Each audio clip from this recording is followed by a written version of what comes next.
क्या आप जानते हैं, घर में पशु पक्षियों का आना ईश्वर का हमारे प्रति एक विलक्षण संकेत है। मैं आपको एक कहानी बताती हूँ जिसमें आप समझेंगे कि पशु पक्षी हमें क्या संकेत देना चाहते हैं। एक बार की बात है, एक नगरी में एक गरीब बनिया रहता था। उसकी एक पत्नी और 3 पुत्र थे। उसकी पत्नी बड़ी ही पतिव्रता नारी थी, अपने पति का बड़ा सम्मान करती, गृह कार्य में सुलक्षणा थी और पूरे परिवार का ख्याल रखती। उसमें एक कमी थी, वो थोड़ी कंजूस थी। थोड़ी नहीं, कुछ ज़्यादा ही कंजूस थी। एक एक पैसे का हिसाब रखती थी, अन्न के एक एक दाने का हिसाब रखती थी। अन्न का एक दाना भी खराब नहीं होने देती। लेकिन वो हर शास्त्रीय नियम का पालन करती थी, हमेशा ब्रह्म मुहूर्त में उठती और अपने काम में मगन रहती थी। उसके द्वार पर आए किसी भी याचक को वो अन्न का एक दाना नहीं देती थी। वो रोज़ माँ लक्ष्मी के मंदिर में जाती थी। माँ लक्ष्मी उसकी भक्ति से प्रसन्न हो गई थी। एक बार माँ लक्ष्मी अपने भक्त की परीक्षा लेने की सोचती है। अब बनिया का घर कुछ ऐसा था कि वहाँ कोई पशु पक्षी नहीं आता था, क्योंकि वहाँ उन्हें कभी अन्न का दाना भी नहीं मिलता था। बनिया के द्वार पर कुत्ता, गाय कभी नहीं आते थे। एक दिन एक चिड़िया बनिया के घर में आती है, इधर उधर अन्न की तलाश में उड़ती है। बनिया की पत्नी चिड़िया को देखकर झाड़ू लेकर उसे मारने दौड़ती है। चिड़िया उससे कहती है, मैं भूखी हूँ, मुझे कुछ खाने को दे दो। लेकिन बनिया की पत्नी कहती है, मैं तो खुद भूखी हूँ। चिड़िया समझ जाती है ये उसे कुछ नहीं देगी।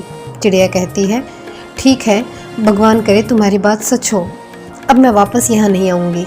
ऐसा कहकर वो वहाँ से चली जाती है। अगले दिन एक मोर बनिया के घर आता है और अनाज मांगता है। बनिया की पत्नी उसे भी भगा देती है।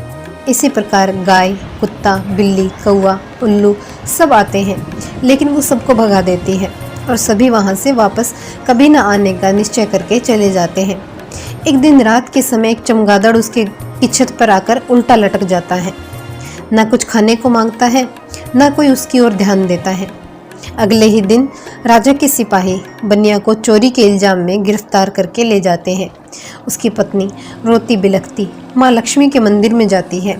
इस बार माँ लक्ष्मी प्रकट होती है और उससे कहती है, मूर्ख, मैं तो तुझसे प्रसन्न थी और तुझे धन धान्य देना चाहती थी, लेकिन तू ही थी जो सौभाग्य को अपने घर से भगाती रही। मैंने तुम्हारे घर पशु पक्षी भेजे थे। चिड़िया का घर में आना सुख समृद्धि का सूचक होता है। जिस घर में चिड़िया बिना डरे घोंसला बना लेती है, वह सदैव आनंद और खुशहाली रहती है। घर में चिड़िया की बींठ भी शुभ होती है। घर पर चिड़िया आए तो उसे बिना दाना डाले निकालना नहीं चाहिए। मोर देवी सरस्वती का वाहन होता है। मोर के घर में आने से बुद्धि और कौशल का विकास होता है।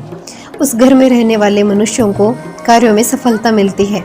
कभी रोटी दिए बिना नहीं निकालना चाहिए। गाय तो साक्षात कामधेनु का रूप होती है।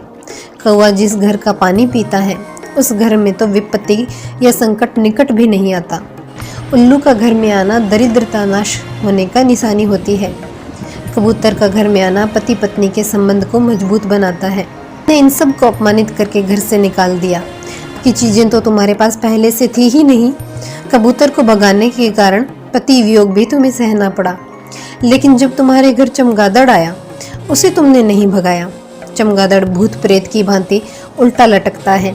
जिस घर में चमगादड़ आता है, उस घर में विपत्ति आती है।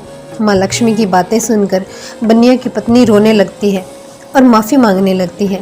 कहती है, मैं आगे से कभी अपने द्वार पर आए किसी भी प्राणी को भूखा नहीं जाने दूंगी। माँ लक्ष्मी तो अंतर्ध्यान हो जाती है। बनिया की पत्नी दौड़ी दौड़ी अपने घर जाती है और चमगादड़ को घर से भगाती है। उसके बाद घर के आंगन में पशु पक्षियों के लिए जल और अनाज रखती है। अगले ही दिन उसके द्वार पर चिड़िया, गौ माता, मोर और अनेक पशु पक्षी आते हैं। बनिया की पत्नी सबको अन्न और जल से संतुष्ट करके भेजती है। अगले ही दिन बनिया घोड़े पर बैठकर घर आता है। उसके पास एक बड़ी सी गठरी होती है। वो अपनी पत्नी से कहता है कि राजा ने गलती से मुझे पकड़ लिया था और अपनी भूल की सुधार के लिए मुझे अन्न धन सहित विदा किया है। दोनों पति पत्नी हंसी खुशी जीवन यापन करने लगते हैं। दोस्तों, इस प्रकार हमारे घर पर आने वाले पशु पक्षियों से शुभ और अशुभ संकेत मिलते हैं, जिन्हें नज़रअंदाज नहीं करना चाहिए। उम्मीद करती हूँ आपको वीडियो पसंद आई होगी। जानकारी पसंद आई हो तो वीडियो को लाइक एंड शेयर कीजिएगा और इस चैनल को अभी सब्सक्राइब कर लीजिएगा। आध्यात्मिक और वास्तु संबंधी जानकारियों के लिए मिलते हैं अगली वीडियो में। तब तक के लिए राम राम।